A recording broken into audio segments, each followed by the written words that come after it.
서울역에서 경의선 타보신 적 있으세요? 지금은 전시관으로 사용되는 서울역 구역사 옆에 경의선 전철 서울역이 따로 있습니다. 우리가 보통 접하는 건 경의중앙선인데 여기서 다니는 열차는 용산역이나 청량역에서 오는 차와는 전혀 다른 경로로 움직입니다.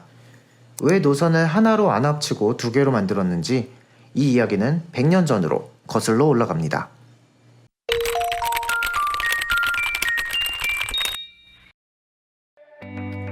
지금은 전철 중앙선과 합쳐져서 경의중앙선이 되었지만 원래 이 노선은 기차 노선이었던 경의선입니다.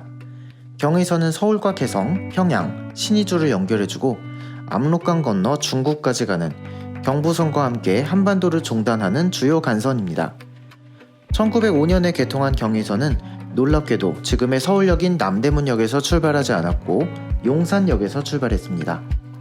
지금 우리가 알고 있는 경의중앙선 전철의 경로가 1905년 당시의 첫 경의선이었던 거죠. 하지만 경의선을 타러 서울 도심에서 용산역까지 가기에는 그때나 지금이나 멀게 느껴졌습니다. 일제강점기가 시작된 1910년대, 일본은 이 불편을 해소하기 위해 경의선을 서울 도심과 가까운 곳으로 끌어오기로 합니다. 이렇게 해서 얻을 수 있는 이득은 크게 두 가지였죠. 첫 번째는 서울 사대문 안과 훨씬 가까운 서울역에서 경의선을 탈 수 있다는 점, 그리고 부산역에서 출발한 열차가 서울역에 잠깐 섰다가 그 방향 그대로 평양을 거쳐 신의주, 멀리 만주까지 갈 수 있다는 점.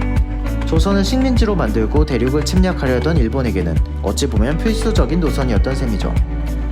일본은 서울역에서 출발하는 새로운 선로를 건설하고 이 노선을 경의선으로 바꾸었습니다.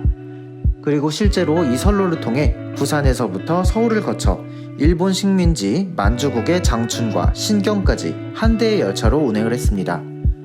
용산역에서 출발하던 원래 노선은 여전히 선로는 연결되어 있었지만 경의선이 아닌 용산선이라는 별개의 노선이 됩니다. 그나마 일제시대에는 경선순환 노선이 운행을 했지만 전시 상황이 악화되면서 그마저도 운행이 중단되었습니다.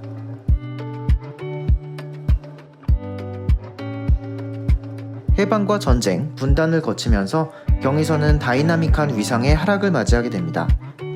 국제선까지 다니던 탑티어 노선이었던 경의선은 휴전선에 가로막혀 서울역부터 파주 문산까지만 운행하게 되었고 복선이었던 철길도 한쪽이 거쳐져 단선으로 운행하게 됩니다.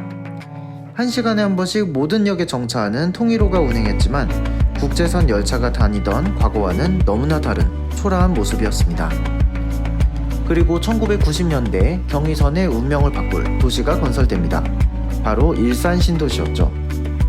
3호선의 연장 노선격인 일산선이 따로 들어서기는 했지만 일산 신도시의 동쪽 경계선에 경의선이 놓여 있었고 경의선 건너편에 구일산과 탄현, 그리고 일산 북쪽에는 금촌, 남쪽으로는 행신지구 등이 들어서면서 경의선은 통근 노선으로 주목받게 됩니다.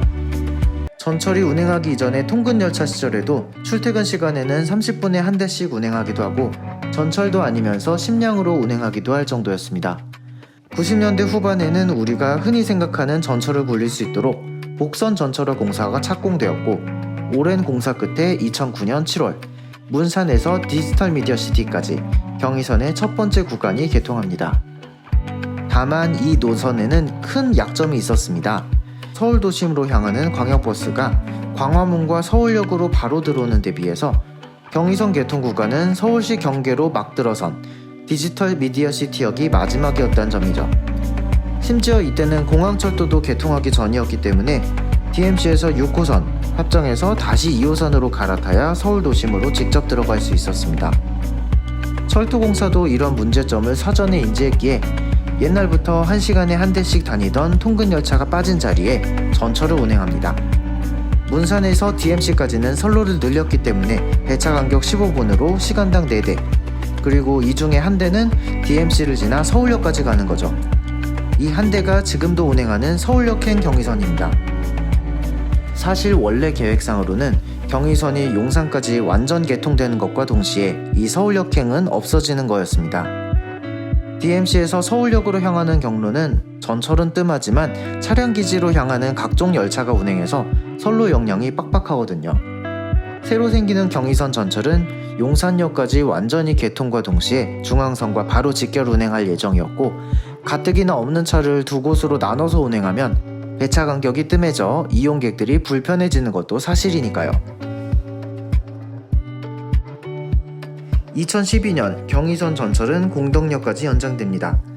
서울 도심 방향의 노선인 지하철 2호선과 5호선으로 바로 갈아탈 수 있게 되어 이때부터 이용객이 크게 늘기 시작합니다. 2014년에는 용산까지 전 구간이 개통하고 중앙선과 직결 운행을 시작해 지금의 경의중앙선이 됩니다. 승객들이 홍대 입구, 공덕, 용산 쪽으로 몰리면서 경의선을 타고 서울역에 내린 손님은 많이 줄어들게 되죠.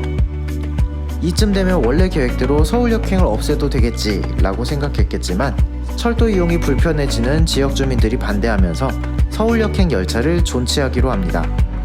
기차에서 전철로 열차 종류는 바뀌었지만 몇십 년간 서울역행을 이용하던 사람들의 이동 패턴을 무시하기는 어려웠습니다.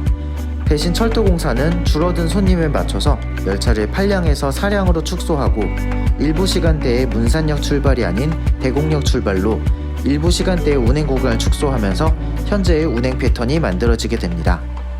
오늘의 전차라떼 이야기는 여기까지입니다. 구독과 좋아요 눌러주시고요. 저는 다음 영상에서 또 다른 철도 이야기로 찾아뵙겠습니다. 감사합니다.